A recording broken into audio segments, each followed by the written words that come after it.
So I'm out in this town. This is kind of like where I grew up. Here where I am now, and around here there's another smaller town 7 miles north, and another smaller town about 13, 14 miles south. And I spent a lot of time in that town south of here because that is happened to be where um, one of the first gyms I went to was. It was like where my first training partner lived, and so I ended up just spending a lot of time out there. And one night, we had been out partying a little bit, and I don't fucking drink, man, and I definitely don't drink and drive. But I actually was with.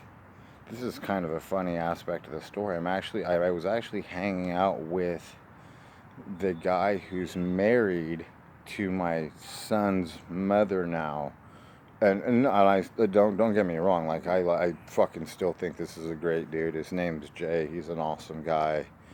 He's a great stepfather, father, whatever you want to call him, to my son. And my son's mom is a really awesome person as well. She actually does some bodybuilding or fitness or maybe physique or whatever. I don't know if she's still doing it. I haven't spoke to her in a long time, but anyway, well, the last time I saw her, she looked fucking amazing.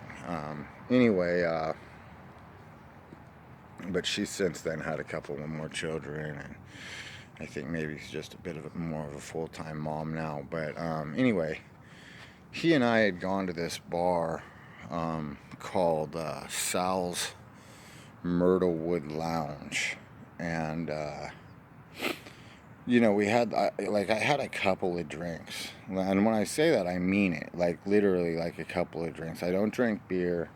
When I drink, I tend to drink like Red Bull and vodka, or like fucking just vodka and vodka sodas or whatever. And vodka's just kind of always tended to be my thing. If I drink tequila, I tend to get violent.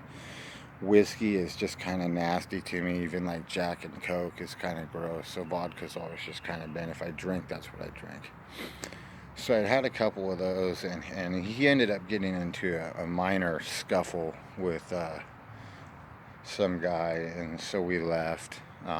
He kicked the dude's ass. We left, and we headed out to this other little town. And we were going to go to Denny's out there and meet up with a bunch of other people. We met up with some of the girls we knew and some other guys, and something fucking, I don't even remember what happened in the Denny's. Something ensued. Anyway, we left. Tried to leave quickly because I knew they were going to fucking call the cops. And it wasn't because we had done anything serious. It's just kind of the way this little town is. So there's only one road in and one road out from the Denny's. So I'm nailing it down this road. And it was like when I had my very first, I think I had my Harley Davidson edition Ford F-150. And it was the first production year they did it. So it was 2000. So this was 17 years ago. Anyway, it was a really fast truck. It had a 5.4 liter in it. I added a supercharger to it and straight piped it and all this shit, and pretty much left it stock. Other than that, though, because it was a limited edition vehicle, or so they said. Anyway, they've kept producing them since then. Not the same now. This one was fucking cool. The ones they have now look like shit. Anyway, I'm nailing it out of there, he and I. We hit the fucking highway, and I passed the highway patrolman on that little one-lane road, going in and out, to the Denny's. Only down the road, there's the Denny's, a nice hotel down there. At the other end of the road, like when you get to the highway, there's like the garbage company, or actually more of a scrap yard. And a mini storage down there. There's very few things. So I'm nailing it out, and I pass this highway patrolman, and he fucking whips around. So when I hit the highway, I fucking floored the truck. So he and I are doing probably about 120, trying to get to the turnoff that we need to get to his house. Well, the highway patrolman got close enough to me with his lights on and lit me up and everything. I thought, fuck, well, I can't keep fucking going now because then it'll turn bad. So, I'm sorry, I keep moving this fucking phone around, but my goddamn arm's getting heavy. Either that or the phone. It's probably the phone. Um, anyway, the highway patrolman pulls me over and he comes up to the window and like we've met, you know what I mean? Like it's a little town, little area, and I'm not, I didn't even at that time in my life didn't have the best reputation for being a law-abiding citizen. Anyway, when I finally stop for him, he comes up, he fucking calls me by my first. Actually, I think he called me by my nickname, and he goes, dude, what are you fucking running for? And I go, well, because you're fucking chasing me. Like in my mind, I thought that was a really logical answer and the truth. You know what I mean? He goes, whatever maybe he didn't say, what are you running? Maybe he said, what are you fucking, what are you going so fast for or whatever. And I said, well, because you're chasing me. Well, it made him laugh.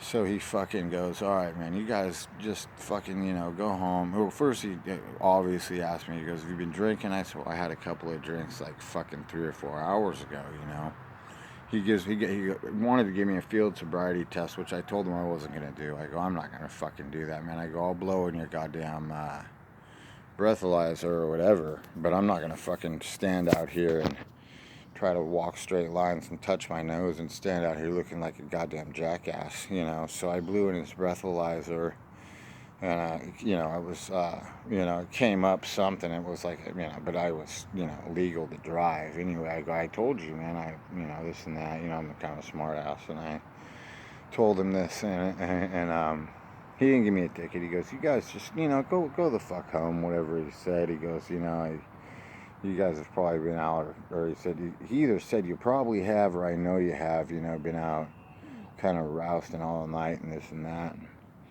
Me and my friends were kind of notorious out in that little town. I mean, we kind of thought it was ours, and, this was before any motorcycle clubs or anything like that, but it was the same type of behavior, really. We just acted like this little town was ours.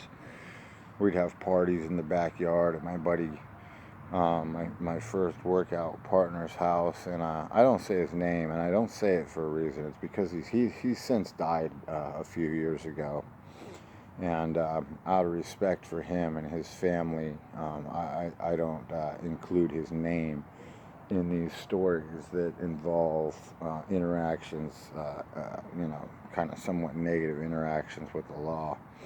Now, if you're a smart, YouTuber, watcher, or whatever you want to call it, you probably put 2 and 2 together and figure out who I'm talking about, because I do say his name when I'm talking about positive things. Anyway, we used to, we'd have parties in his backyard, and the cops would come, and we just wouldn't answer the door. We'd hide in the backyard and throw beer bottles over the fucking roof at him and tell him to fuck off, and we'd refuse to show them our ID and this and that. Because if you know your rights, if you know your rights and your constitutional rights here in California, you really, you don't have to fucking show any type of identification. You don't have to prove who you are unless you are being charged with something.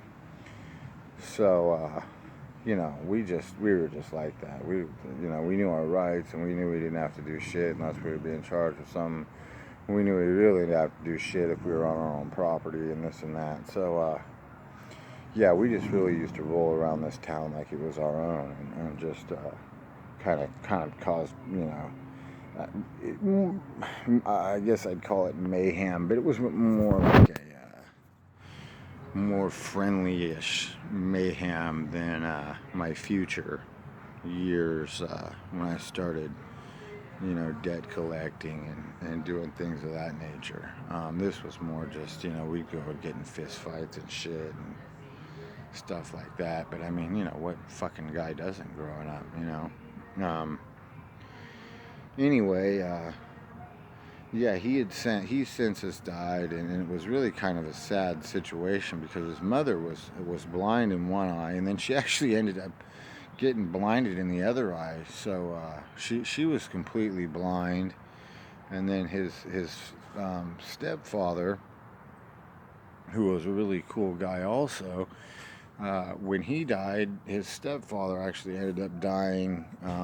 I think I heard fucking like 4 or 6 months later or something. So it leaves his poor mother, who's blind. They had moved down to around the Lake County area, which is, way in northern California, but the Lake County area.